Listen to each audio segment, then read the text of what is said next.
Clippers under 44.5 wins. That team is very different without Kawhi, obviously. A lot of those pieces are good when Kawhi and Paul George are on the court and will be less good when you're supposed to be the guy. And the West, obviously, is just insanely loaded. So I like the Clippers under 44.5 wins. The Astros run line's been around 4.5. It might be 5 for game 6. Take the over. The Astros won those 2 games by a combined 18-3 score. The American League batting champ hits 7th for the Astros.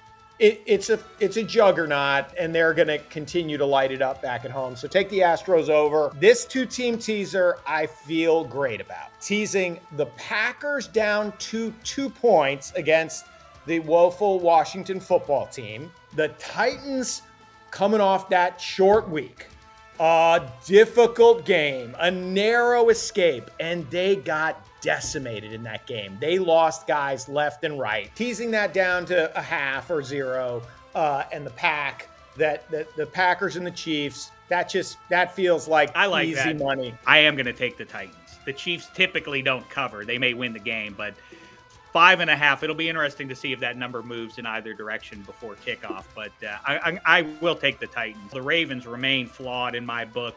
We can tick off all the reasons. I know you can do this with pretty much any pro football team. But for the record, they should have lost to the Chiefs. Did lose if the referees, once again, get the call right. They lost in Detroit. But if they beat the Bengals, now they have a pretty nice margin on the rest of the pack in the AFC North.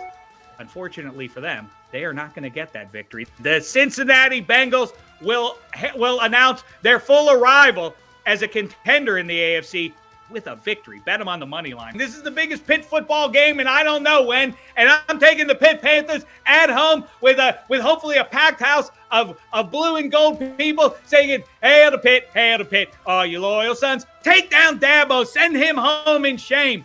Beat them outright, cover the points.